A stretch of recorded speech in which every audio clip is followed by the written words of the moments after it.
Welcome everyone back to another episode. We are Oilers Lens with your host Matthew Panchishan and Austin, man. Today was a day of dreams, of legend, accomplishments we haven't seen really here since ever. Man, I'm blown away. I'm Bowman speechless. killed it, and we're going to talk I don't about it. know how it can get better, man. I we were saying that before we pressed record. Again, I don't know how it can get better. Right, we're about to get ready for the podcast, and I'm saying to you, I'm shaking, like, how do we start this off with a bang? How do we You already did all the work. I guess we just got to talk about it. Because, Amen. like, where do you want to start? I think we kind of have to start with the biggest. Like me and you both have been Oilers fans for quite a few years, and I think we would not be doing this day or this team a service if we didn't start off with obviously the biggest of all of the news, which is Darnell Nurse being moved to the San Jose Sharks. Yeah, no, absolutely, that's a great start. um you wanna start it off? Yeah, I'll start off by saying Darnell Nurse is a player to me who you can't ever blame the guy for taking the $9 million contract. Like, I think anybody in their right mind would say yes when that is presented to them. Um, I feel pretty bad for the guy, and he said it himself in an interview today with Gene Principe.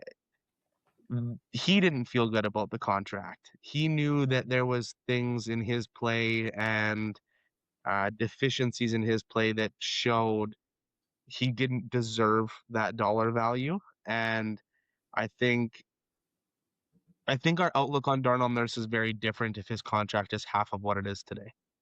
Mm. I think we all feel very different about him in Oilers Nation. So it is a little bit sad to see him go for certain reasons. That said, when it comes to his on ice performance and what he did or didn't bring to the team, I couldn't be more excited that he's gone.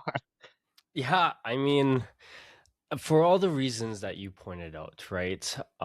He did bring it all when he was on the ice. Like, before we say our piece about the way that he was deficient to the team, he was there for every game, and for the things that he did well, which was, he could move the puck. He was a great skater. He blocked shots. He hit people when he wasn't a $9 million player and needed to be in the top of the lineup. He was giving fights. He was giving every Edmonton every pain, every inch that they needed. Um, to the point of, like, it is his fault yet not his fault that he's paid 9.25. I mean, we're all taking that contract. It's just a matter of, you know, if he had 5 mil or 4 mil less, there's players that you're now getting into the roster that you didn't have before, and all of a sudden, while you're not saying as much about Darnell Nurse, your team overall is playing better because you're able to elevate that team because of the additional player you have. That said, um, to his deficiencies, the reason we're so happy today, of course, first and foremost, we gained 9.25 straight of cap space. There was no Amen. retain, which is Insane, brother. Insane. insane. And the player himself, I put out a list of things he was deficient in, and for sure we start off this podcast giving him the credit that he does deserve, but to the Amen. I agree. things that we won't miss, right? The blocking the shots into his net, the Yeah, he was really icing, good at self-deflections. the icings over and over again, the point shots needlessly. We can go on and on. And at the very top of it, though, is the PKing ability, or inability, we should say. and the ability to elevate his teammates, those weren't Yeah. there. Do you feel Edmonton is that much stronger today without him than with him? I think for a multitude of reasons they're stronger. I think I agree his ability to elevate teammates was actually the opposite of elevate. Mm, Statistics show he almost made everybody he played with worse, which sounds so bad to say. Like, I don't mean to yeah, sound harsh, yeah. but it is true. And so there's that, but I also think like there's an element of a mental side of it too for players. Like we're gonna get into some of the people we acquired today, but I'll briefly touch on someone like Shea, who we acquired today at $4 million a year. Mhm, How do you think that guy feels when he's gonna come into the Oilers? He's going to play better than Darnell Nurse. He's gonna have mhm. better results than Mr. Darnell Nurse, and he's getting paid less than 50% of the contract of Darnell Nurse. Yeah, There's a mental side of the game too, and having that contract looming in that locker room in general, I believe has an effect on every player in there. You have absolutely. your captain, the best player in hockey, my opinion, the best player ever in hockey in Connor McDavid, taking a contract that is significantly below market value, and it's Mhm, not actually benefiting us because that money is going directly into Darnell Nurse's pocket, yeah, and that's really unfortunate. Thankfully, that's no longer an issue. I think Edmonton will have the number one best penalty kill in the NHL next year, and I'm mhm. very confident in saying that.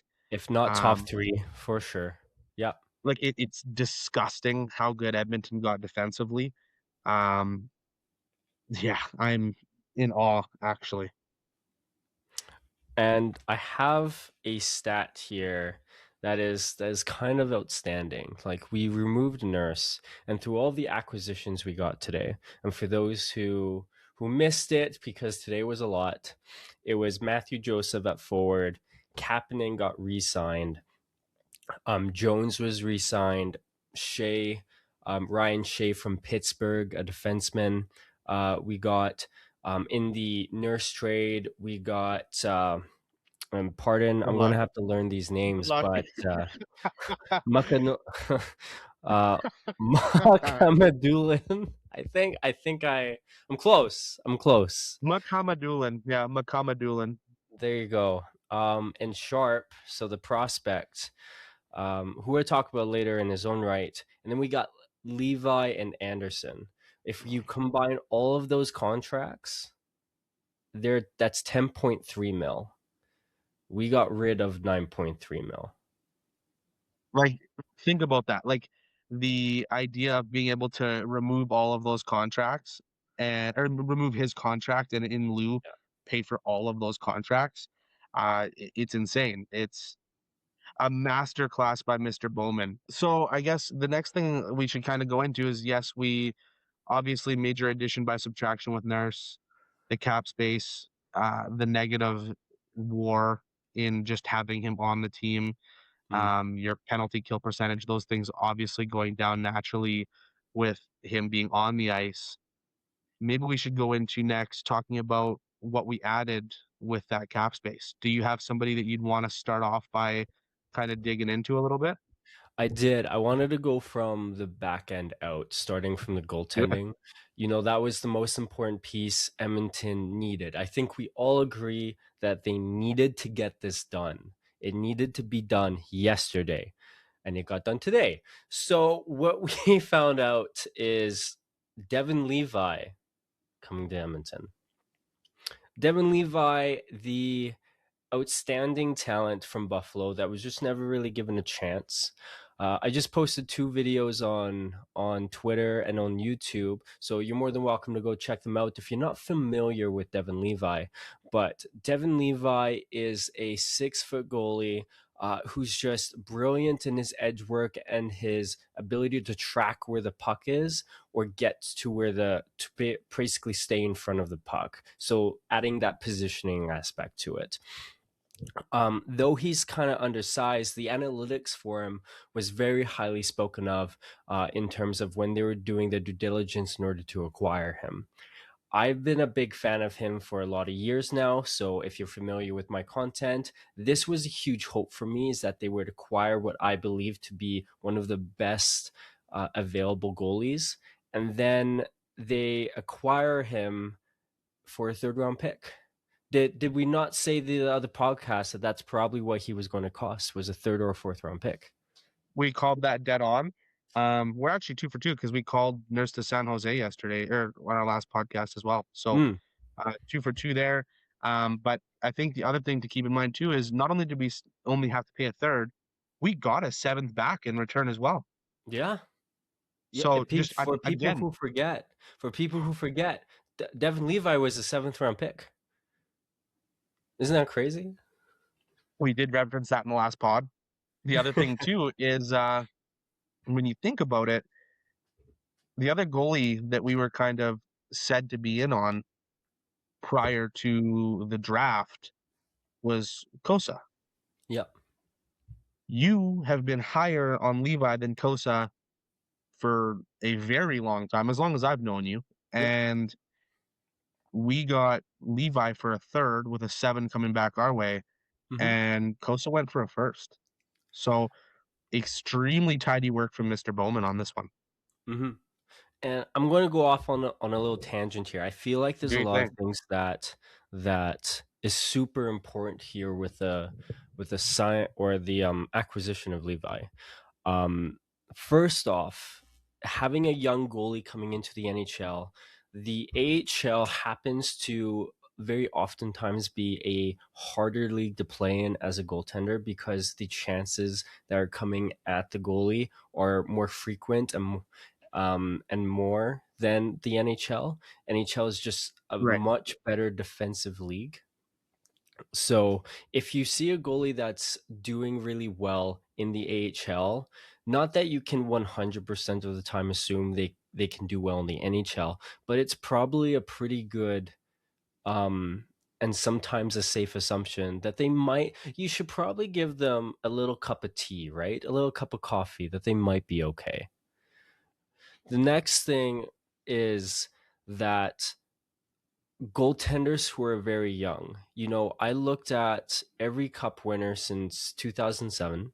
In fact, you can look at every cup winner since 2000, and the amount that had won the cup with a goalie who was age 27 and under will shock you.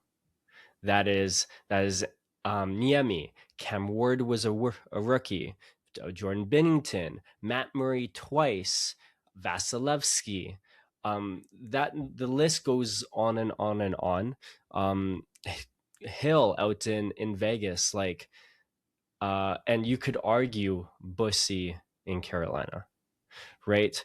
So don't be discouraged that all of a sudden Edmonton has a prospect, a new goalie that's very young and inexperienced, because that may not matter whatsoever.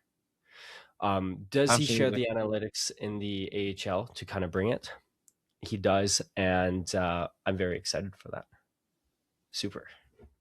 I'm very excited as well. Everything that you have said is stuff that you've been saying to me for about a year now. So I've been uh, excitedly kind of waiting to see him take a step into the NHL, and we weren't sure where that was going to be, but we were awfully hoping it was going to be Edmonton, and it Hmm. turns out it was. We also made another acquisition in the net, that being Frederick Anderson on a $1 million show me contract with up to Hmm. 1.8 million in bonuses, depending on how much he plays.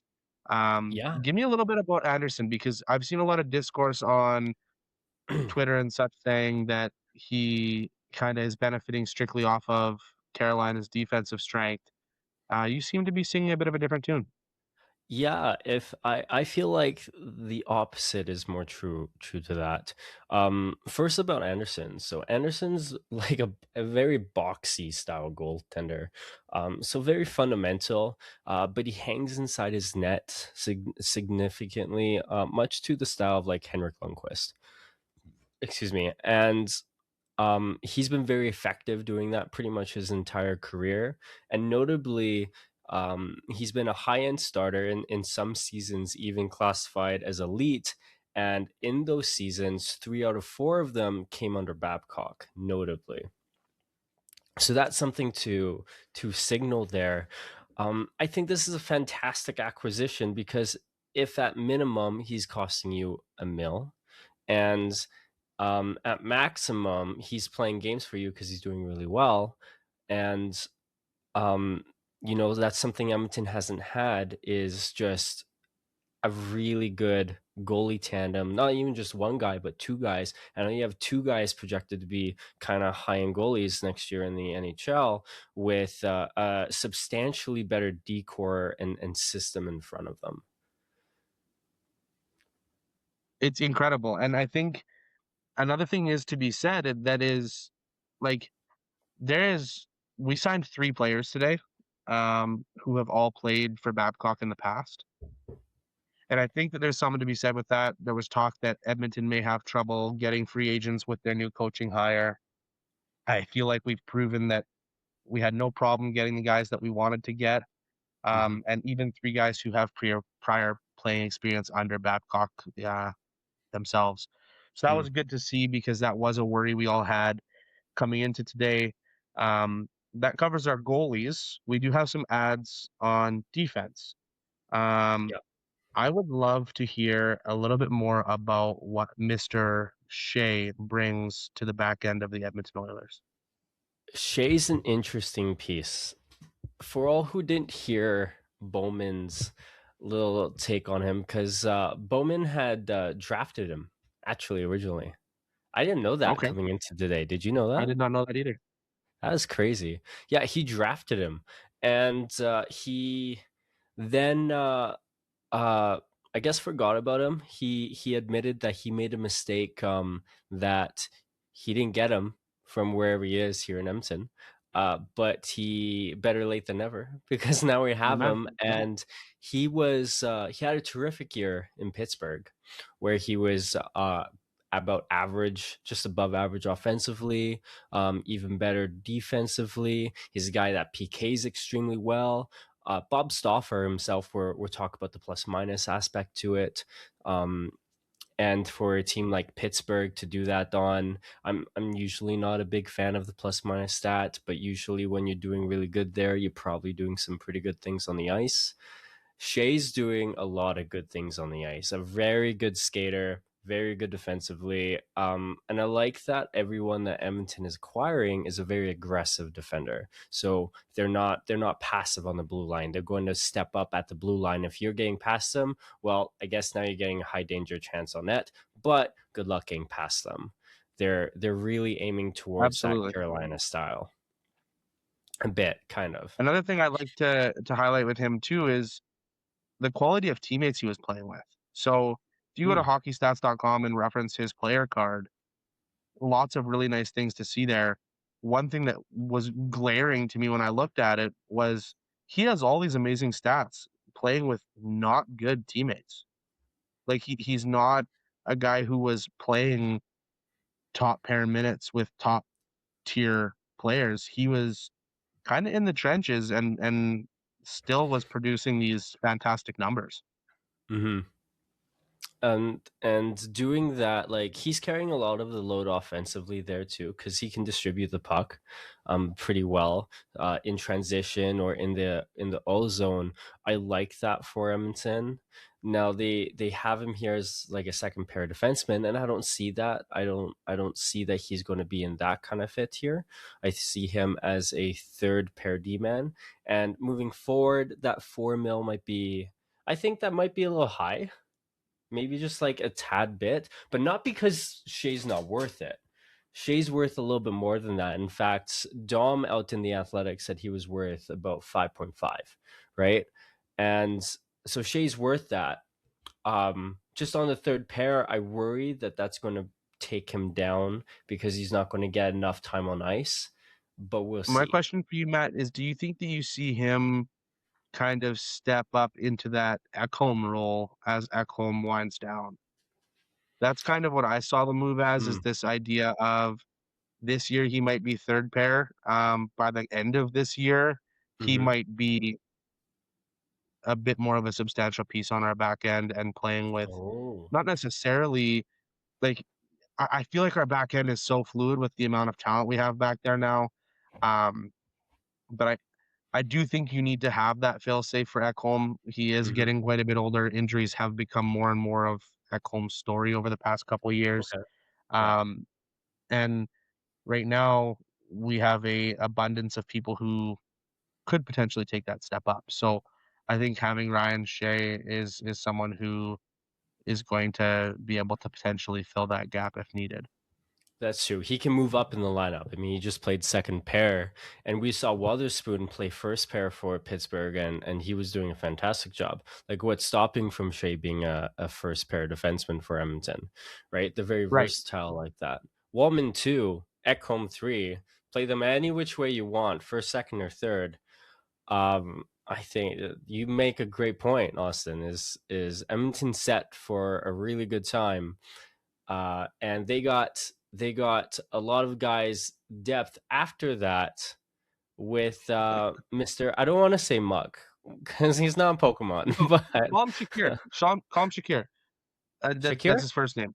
Yeah. Shakir. Let's do Shakir. So Shakir was the other guy from San Jose that Edmonton acquired in the Darnell Nurse trade. What do you think about him? Okay. I have been doing some digging into Shakir. So this is a kid who I think has a crap load of potential. Russian defenseman, only 24 years old, um, kind of known for being this long, kind of tough to play against player, 6'4", big body, 210 pounds. He's kind of this long, kind of, yeah, just difficult to play against. Mm, Um, his defensive numbers leave some to be desired. That said, I don't think that's too surprising when you're looking at a 24-year-old. I think that there's some growth that needs to happen, some coaching, frankly, that needs to happen. The mhm, thing that I really liked was he has an extremely good first pass. He has no problem using his skating to bring the puck into the neutral zone and break out and create that breakout on his own. mhm, Um, so his skating is good, his first pass is good. Um, and then his defense is okay too. Like it has some to be obviously desired, but I don't think it's awful either. So he can also shoot. According to his hockey stats card, he has a 94% finishing. He can put the puck in the net as a defenseman as well. So I'm looking forward to seeing what he kind of can bring. He hasn't really had any time or much time in the NHL. He had 50 games this year and 30 games last year. But on a Sharks team last year with 50 games played, he was a -3. So again, we kind of reference this with Shea on Pittsburgh. These are teams that aren't having the best defensive stats, and to yeah. be able to kind of hold your own and not be just getting caved in all the time is somewhat promising. There's a good foundation there for him, and what's really important for defensemen in this current era is being able to move the puck, like you said. If you're getting a huge amount of pressure right off the whether it's a face off, whether it's a dump in chase, just having that poise to move the puck that extra 5 feet, or ram it around the boards where you see a guy that's on the flank, trailing the zone, that like a Hyman, having the guy who has the intellect and awareness to do that is going to be super important. And I find that this guy has it. Um, the offense, of course, when we look at the WAR stats and stuff, I'm going to be a little bit with an asterisk to it. I think the scouting for him is a little higher than what the analytics say, and Agreed. because of that, I think in a better environment than San Jose, you're going to see a bit better from him. That said, he's your fourth lefty, and we Yeah, got Stastny as well. yeah. And other guys too that we're sad that we might not get to see now, like someone like Leppinen, which Yeah, we talked. quite a bit about in the last podcast there. Yeah, Um, so again, like never a bad thing to have these defensive prospects. We have Aki coming up. Now we have yeah. Shakir. Another defensive prospect we got in the same trade was Mr. Zach Sharp, who lit it up in the NCAA this year with Michigan. Hmm. I'm going to refer a little bit to Bowman on this one. Excuse me, because he's a name that I wasn't aware of until after the trade. Probably like most of you. I Yep. like to think I have a good handle on the majority of the prospects here, so I could have talked about uh, a Shakir before the trade, but Mister Mr. Sure. Sharp over here, I know very little about. And Bowman said he had elite skating, and he had a elite puck moving ability. And so that raises well, a little bit of flags because I don't want to believe Bowman needlessly, but he's clearly targeting a very specific niche of players, very specifically. When I And was doing some research on Sharp, oh, I'm sorry to cut you off there, Matt. Go ahead.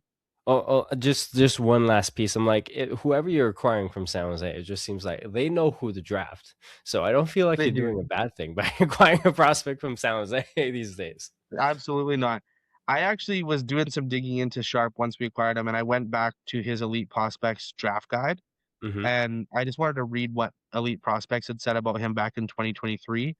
Hmm. And the blurb they had on him was Sharp is an activator, never passing up an opportunity to join the play. He flies up to the weak to become the lead pass option, sprints to the middle to take the forward's role, and becomes the trailer.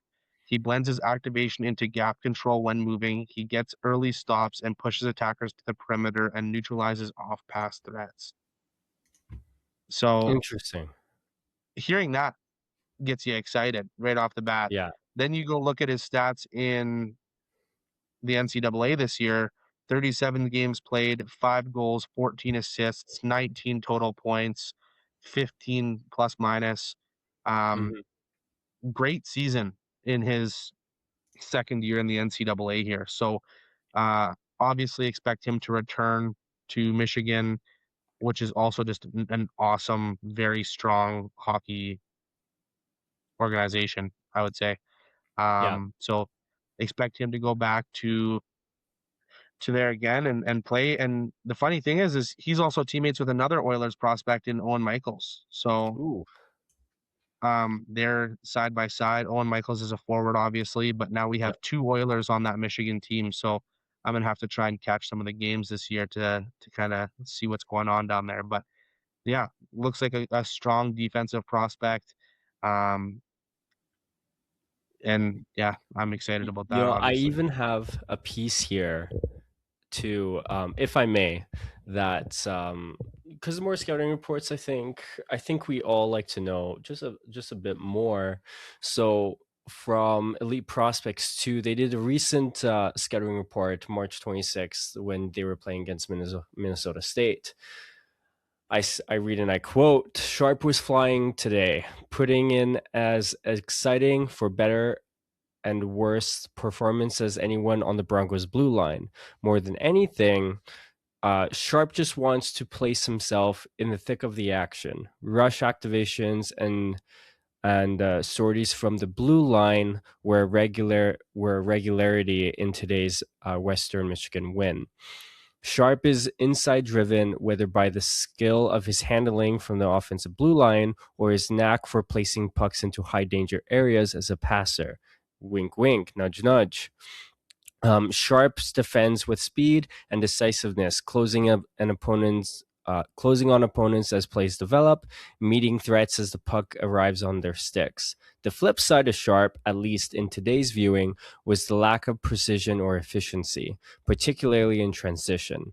Sharp routinely lost inside positioning on contested retrievals, and his inability to separate meant that Maverick forecheckers were able to force him into series of turnovers, some of them nearly costly. Sharp's a fun player to watch, but I struggle to see him as an effective NHLer. So that's very interesting in the one viewing. And obviously with Edmonton, they do a little bit a bit more research because with Michael there, they were able to see him a lot more. So that's very Absolutely. interesting. I'm excited to see what he can turn into for sure. Mm, Um, so those were our two prospects we received in that San Jose trade, along with shipping out Nurse's 9.3 million. After that trade was done, the floodgates kind of opened for Edmonton, and it allowed them to seek out players in free agency that they wanted to acquire. So we've already talked about Shea. Another player that they picked up that I'm not too familiar with is Joseph.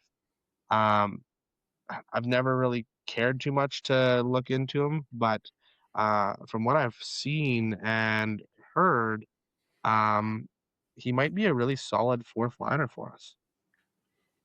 yeah, I have a few notes here on the great defensive ability that he has, but more so great at drawing power plays. A lot of people reference that he's big and mean, but it looks like he's not actually taking that many power plays, and if anything, he's drawing that much more. And I'm really seeing another um that a lot of players for Edmonton are not taking a lot of penalties. They are either drawing them or just they're simply not taking them. Clearly, Edmonton is valuing that they don't want to be on the PK like at No, all, like zero. If they could be on a PK 0 minutes, they would do that. But they also value being a strong PKer, and he's not bad at PKing as well in the minutes he has been given in the NHL, although he's not been given a ton. he hasn't done much PKing, but his overall just defensive metrics in general are extremely good. Mm-hmm. Um, so I think that it would be a pretty safe bet that if he is on the starting roster, which at a $1 million contract wouldn't be too difficult for us to not have him on that opening roster if for some reason someone outperforms him in camp or whatever the case may be. Mm-hmm. But if he is on that starting roster, it wouldn't surprise me one bit to see him as part of the penalty kill unit. I think it's a great depth add from Bowman. Nothing flashy, nothing to um, write home about per se, but definitely a solid depth add at a very low cost and short term. Yeah.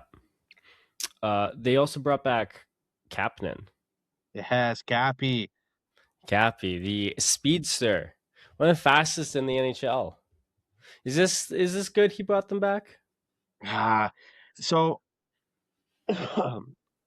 I think the way he handled himself in the playoffs last year almost makes you kind of have to bring him back in a way. Like Mm-hmm. he earned that and he earned it with our team. And I think that there's something to be said that maybe seeing that through isn't necessarily a bad thing. Mm-hmm. Um, I think the cost is a little higher than what I wanted to pay, I think, a little bit. I think it's Mm-hmm. 2.7 million. Again, I think he probably earned that. He spent a lot of the year injured last year, and that was difficult because we didn't get to see a ton of him. But I do think that when he was in the lineup, I felt his presence in the lineup. He's fast, he's good forechecker. He also had his best career year, I believe, under Mr. Babcock.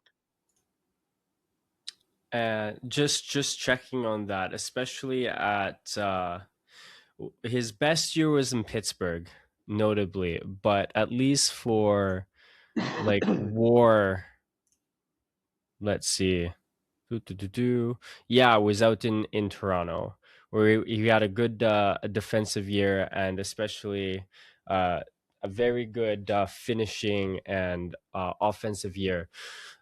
This thing I struggle though with for Kapanen is while he's a decent transition player, he's fleet of foot. He can be decent defensively. He's not always that good. Like he's more like average or he's struggling. Um, and I don't see him in the top six. Like I think if he's put in the top six, you're left asking questions like what did Edmonton do wrong moving forward? And it's not to say that Kapanen is this terrible player, but I think the fourth line is really where he deserves to be in Yeah. stages, a third line, with all the things that you were speaking about. I was somewhat hoping that they wouldn't bring him back just because I thought the price was going to be a little high and the risk is going to slightly overweigh what he's done.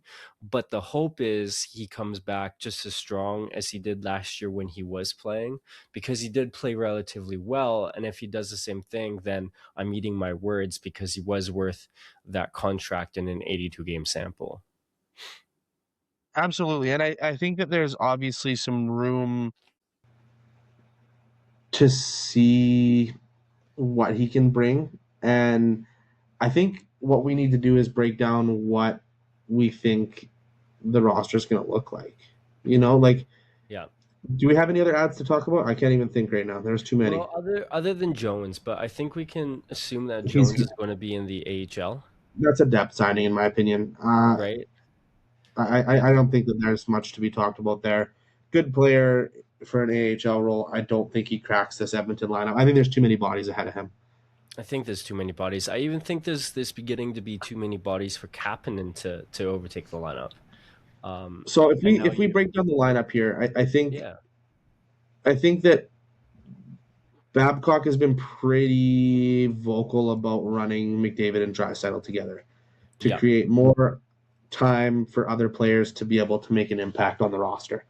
yeah, So if that's what we're working with, our first line will be McDavid, Draisaitl, and blank. yeah. Who are you putting on that line? Well, right now that is what I'm expecting. McDavid, Draisaitl, and Savoy. Okay. Of course, you can put Hyman there as well, but I would have a lot more faith for Hyman to be on his own line, Okay. to really just help put that veteran presence, because he's not exclusively a product of McDavid. He has he brings some utility to wherever he goes, and that's just what makes him such a great player, along with his goal scoring ability. But if he is with McDavid, I'm not complaining. Savoy is a good player outright. What do you think is there for line two? I agree with you on line one. I think it is a McDavid, Draisaitl, Savoy. Line two gets a little more interesting. Mm, Line two, I think you have to have Nuge on that. Oh, I don't even like that. I think Nuge has to be on the third line. But then I we have think Frederick. so.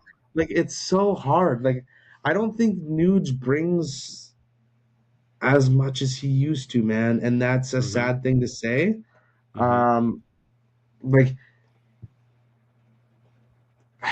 for effectiveness, like I think I'd almost rather have someone like Pod Colson on the second line for impact.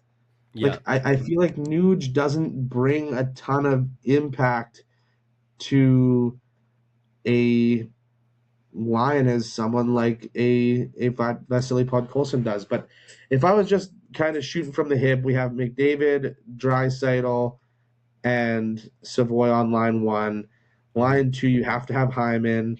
I'd say you probably put Nuge on the left wing, Hyman on the right wing, and then maybe like a Jason Dickinson uh, on the center as our yeah. second line center. Um, and then from there, it gets Does quite that worry messy. you? Does that worry you having Dickinson as 2C? Yeah, I don't think that's what he's meant to be there for. Mm. That's why I do think that there's a world where you end up seeing a Hyman on the first line, and then you see a Matt Savoy centering the second line. Oh, see, I don't even dislike that, because Savoy is a natural center. Like, I could see that working out, but there's something to be said about the fact that Edmonton is not done in free agency, or at least to be speculated about. That's what they're saying. Bob's interested in this guy named Claude Giroux, and that would be an interesting piece. But outside of getting, because I think that's what they're missing, right? Is they're missing that 2C. Like, call me crazy, but like, what about something like a Leon Draisaitl, McDavid, Zach Hyman first line, second line centered by Matty Savoy. You throw like a Kasperi Kapanen on his wing, and then you throw a Isaac Howard or a Quinn Hudson on the second line wing and have like a fast, young, exciting line. Third line, Nuge, Dickinson, Frederick, or Nuge, Dickinson, Podkolzin. Hmm. Fourth line, Frederick, Doc, and Szymanski. Like,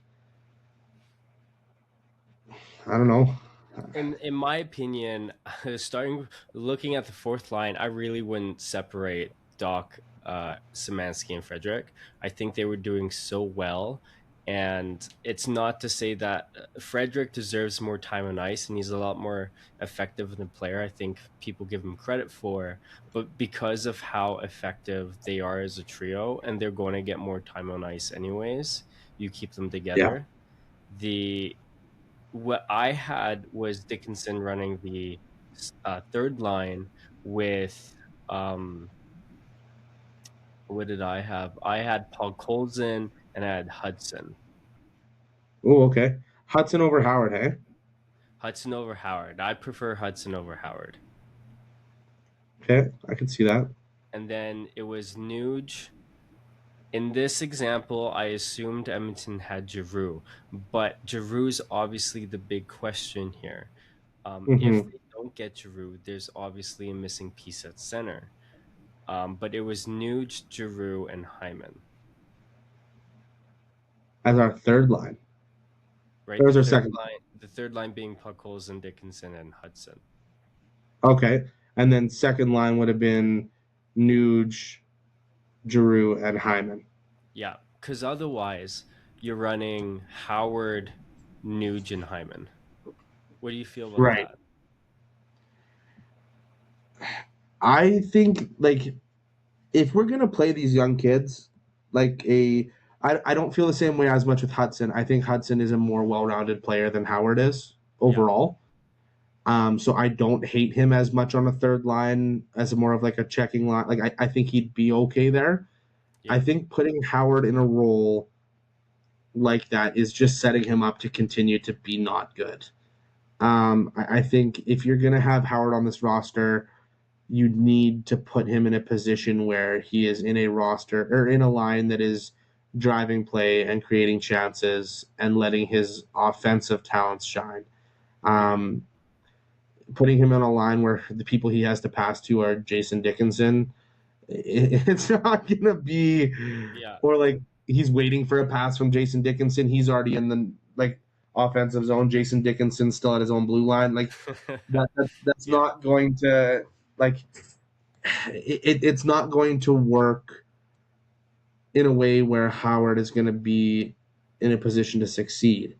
yeah, That said, maybe there's a world where like, and I think it's a very realistic world where Howard isn't on this roster anymore. I yeah, think Edmonton's need has changed from being a winger to needing a 2C. yeah, Um, if you're running McDavid and Drysdale together, that does leave a big hole in that second line center role. yeah, Um, Jason Dickinson was got to be that 3C defensive option. yeah, Josh Szymanski is following in that same footsteps, but he's not polished enough to be anything higher than your fourth line center. yeah, And so we just have that gap. And if that's the case, like unless you're playing Nugent Hopkins as your second line center, which yeah. I don't love. Like I if don't you're love throwing that Nugent at either. the center of the second line, it's serviceable. Do I love it? No, but it's serviceable. Then you have like a Leon Connor Savoy first line, Hyman Nuge Kapanen second line, Hmm. Hudson Dickinson Podkolzin third line, Frederick Szymanski and Doc fourth line. Yeah, Like that's probably what we end up seeing, if I'm being honest. right. And because the Nuge, I just don't think Nuge can play center. Like he's now small, not very quick. He's not the two-way player he was a few years ago. He's really just a power play guy, and I really want to see him bounce back. But until I see that, how can I depend on him doing something that we have now years of showings from him that he can't do? So I I just really 2C for sure is something that we need. And of course, you can always run back McDavid and Draisaitl as 1 and 2. But I Yeah, think you're doing and a it gets down to that. Like disservice. we have the tools to be able to do that. So Yeah, I think you're doing a disservice to them, or really to the whole roster a bit, if you're taking so much time away from them because McDavid and Draisaitl is taking up most of the time on ice. But also, they're the best duo in the NHL, like by far. So if you actually can get a second line who's outscoring your opponent, that ends up being, with the research that I had done, that ends up being far better than separating McDavid and Draisaitl. So absolutely. it doesn't shock me that that's now what they're going for. But And then going into our Drew, we need you, defensive man. pairs. Sorry. And then if we want to transition to our defensive pairs, I'll tell you how I have it mocked up. I know it's not going to be how you have it mocked up. Okay. I just know that because I know you. But the way I mocked it up is Ekholm Bouchard obviously is our D pair one. Yeah. I think our D pair two is very likely going to be like a Jake Bowman, Connor Murphy. Yeah. D pair three is where it gets a little fun. I think obviously you have Shea on your left D. Yeah. The right D is who we have some leeway with. And I think you see coming out of camp, you see Makamadulan take the spot. Mm-hmm. Like I really do think Shakir will be on Edmonton's starting roster come the start of the season. Interesting. Now, of course, this is where we defer. It's not to say like either of us are wrong, because this is going to be so hard for either of us to predict, Oh yeah. right? But Regula, Emberson, Stastny, Lepinin, um, and Shakira. Those are 5 players trying to battle for that one spot, One spot. and they all bring different things. My opinion is that Regula right now is the best one suited for that right spot. But Lepinin has played on the right side. Shakira has played on the right side. Of course, you have Stastny who's played on the right side, and the other Emberson. 2 are right shot D-men. So Yeah. that'll be interesting. I have the I same pairs am out not otherwise. sold that Emberson will be an Oiler come the start of the regular season. Ooh, you think he's being traded? I think that Emberson brings value Mm-hmm. as a young defenseman who has started to flourish a little bit. Mm-hmm. It's too crowded for Edmonton. It just is. Like we just have Yep. too many. And some of the other guys you listed, I agree very much could take that spot. A Regula, a Lepinin. These are guys who could take that step. Mm-hmm. The Stastny. The problem is when you're looking at a trade, you have to look at who brings value to the trade block. And Mm-hmm. unfortunately, someone like a Lepinin, who's unproven in the NHL at this point, a Regula, who coming off an injury last year, he obviously wasn't injured this previous year, but the year before that, or a Spencer Stastny, who again is kind of an unknown product at this point. They don't bring the value that someone like an Emberson brings, where you can look at his track record and see that he is blossoming. And so I could very realistically see like a Emberson Howard first type of package to a team for a player that would be a nice fit for Edmonton. That may be somewhat substantial. Maybe. Yeah, well, it would be substantial for that amount to go out. Emberson is a proven NHL defenseman at this point. I think that can't be overlooked. So if you're getting a proven NHL level defenseman in Emberson, has a 60% WAR, 80% defensive WAR, playing with 9% teammates. Like he's playing with Darnell Nurse and he has these stats. So cost controlled, young, right D with really outstanding metrics when you look at who he's been paired with and the situation he's been in. I could really easily see that being a piece that a lot of teams in the NHL are really anxious to kind of acquire. Plus, you put a super offensively touted prospect like someone like a Howard alongside that. realistically, at this point, we're talking about a first rounder, an NHL ready defenseman, and then an actual first round pick. Mm-hmm. When you're looking at that, it suddenly becomes quite a substantial package. So who are you thinking we could bring in with that? I hesitate to say the words, Matt, because I don't want to get people too excited about the idea of it. Okay, who would you be excited for that maybe could cost that price?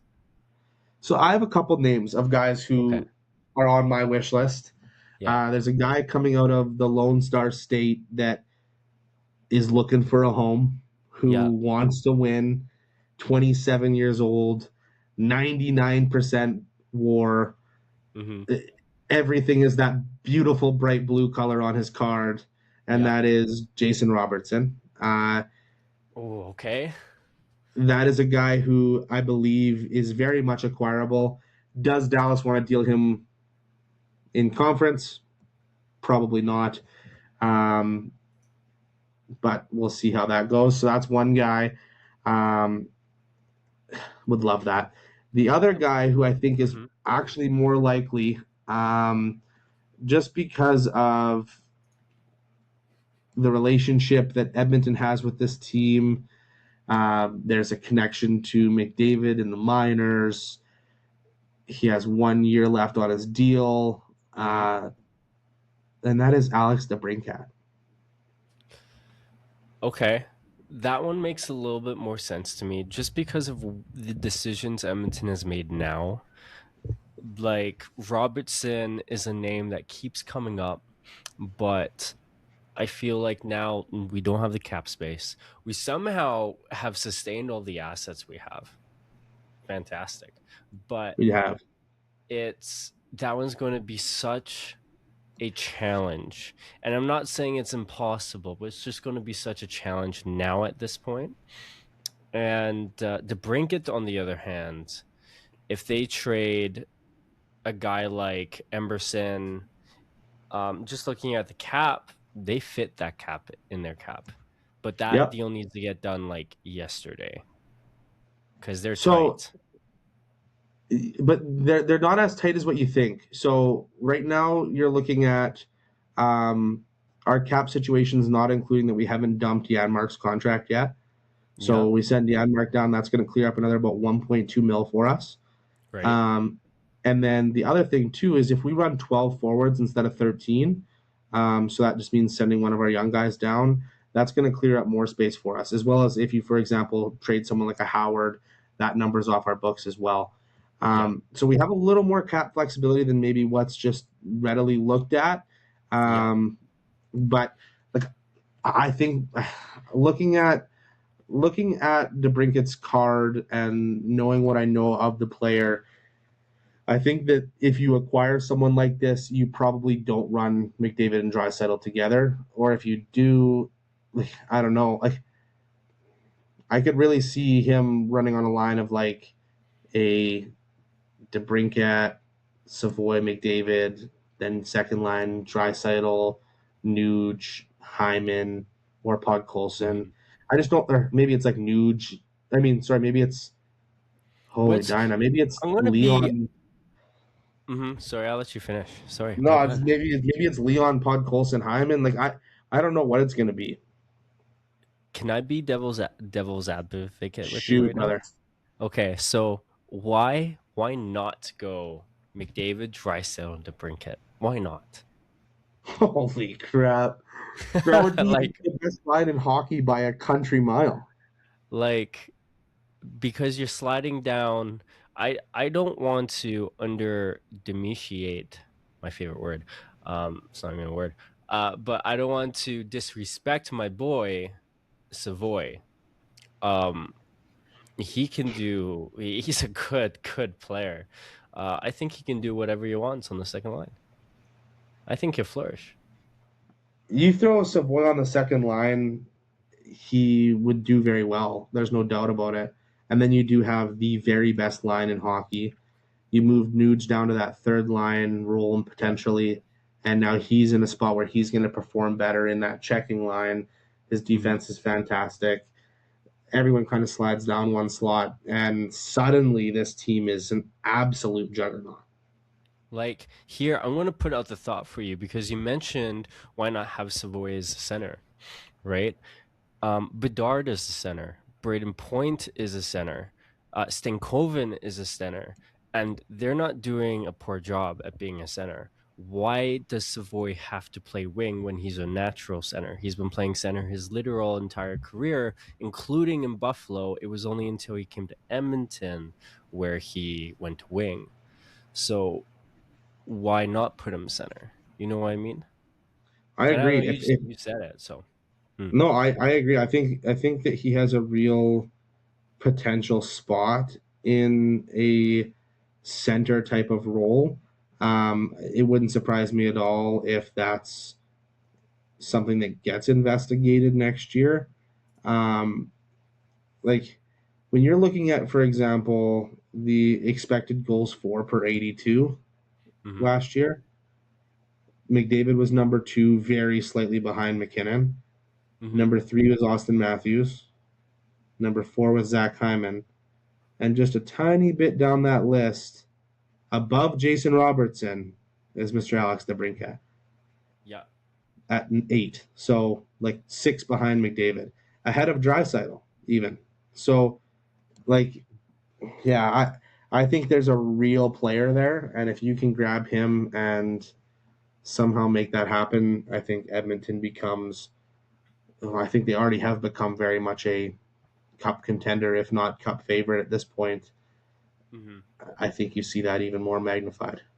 Now, to play a little bit more devil's advocate, because Yzerman's on the hot seat, do you think he takes prospects and picks for a guy that he may need some players in return in order to make the playoffs? I don't think he's making the playoffs, Matt. Well, I don't think Detroit's coming close to the playoffs either. But he's going So to I have to think make a that push or else he's gone. is he. Yeah, this is his I final think that no year. one's oblivious. I think that no one's oblivious to the situation Detroit is in right now.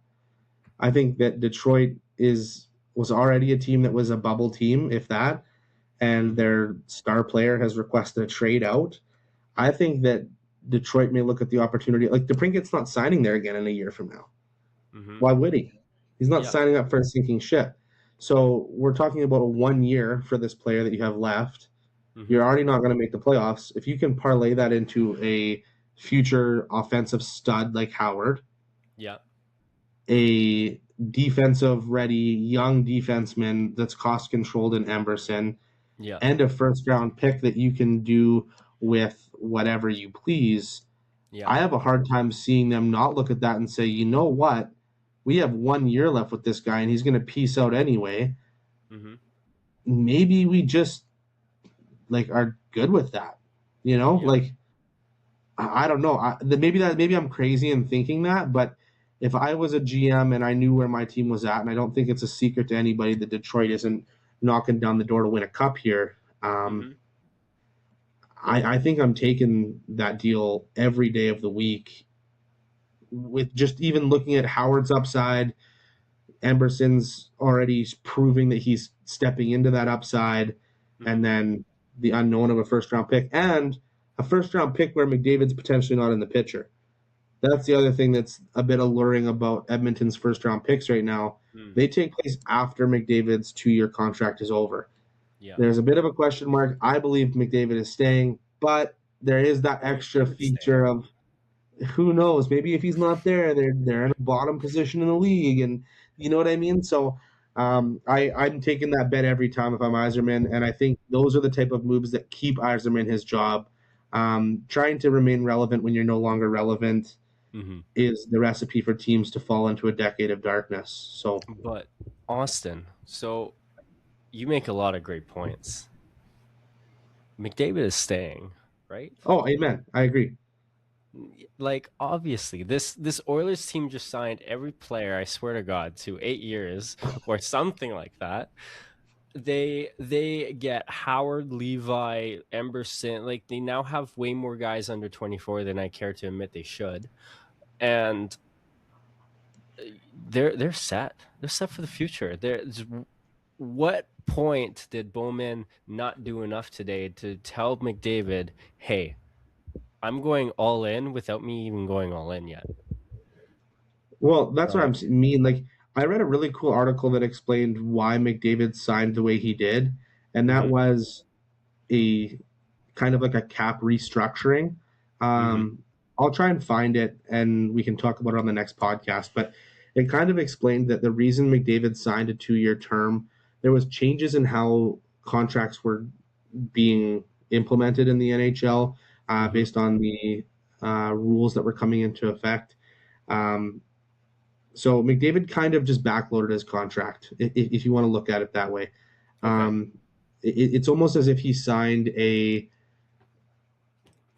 8-year deal Mm-hmm. and then took that 8-year deal and said, I'm only going to make 12 mil for the first 3 years of it. Right. And then it's going to backload into this much bigger contract. What that 12 mil did is, along with trading away Nurse, it created an opportunity where we could go out and acquire these guys that we needed to set us up for the window that is McDavid, which I I see. believe he will sign a 7-year extension.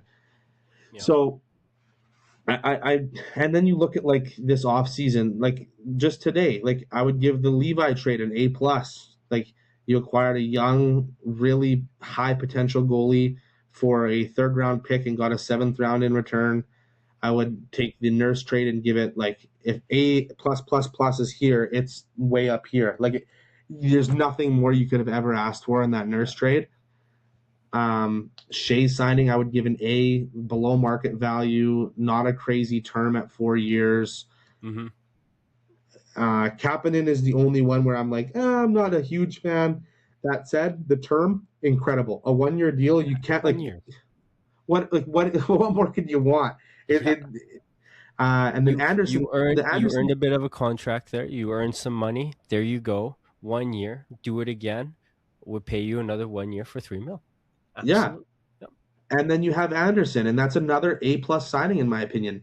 Super low cap hit. If he gets injured in game 2, everyone's like, oh, he's injury prone. Great. It costed us nothing. It Yeah. costed us like less than 1% of the cap. Yeah. Like, it's literally a nothing burger of a number. If he plays 20 games for you, guess what? That means he deserved to play those 20 games. We have a 3-goalie carousel here. Yeah. He earned that. So if he's playing 20 games, we're all celebrating, right? So Mhm. I think that's another A+ signing. I think that this free agency was the greatest free agency of the McDavid era, even Oh, better by than the far. Hyman free agency. By So, far. Yeah. which I think Hyman is probably the best free agent signing in the history of the NHL. So, like, Yeah. to be topping that is important. Right. Austin. Can Edmonton win a cup with this team? With this roster right now? Or are they missing things still? Matt, let me get do them you up one there. better. Okay. I think Edmonton is winning the cup this year. Whew. I'll do you one better. And the reason I say that is a couple things, and I'll go over them quickly because we're running long here. But the first one, Edmonton has more depth than they've ever had, and not just depth in the sense of we've got some guys in the AHL that can. We have real depth that has been intentionally signed to give us that ability to have that depth. Yeah. 2, we have a extremely competent goalie tandem, and we technically have 3. I believe Jarry is going to have a bit of a bounce back year here. I think that you're going to see Jarry be more effective this year. Even without that, we have a Stanley Cup champion goalie who has proven that he can be elite. Yeah. And we have a young goalie who has proven that he can be elite in the AHL and we believe will translate into the NHL.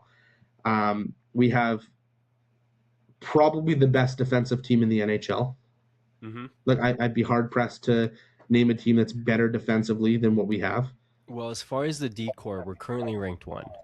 As far as offensively in the league, we're currently ranked 1. So we'll ride off that. I think Edmonton has the number 1 best power play in the NHL. And I think that Edmonton very likely has the number 1 best penalty kill in the NHL this year.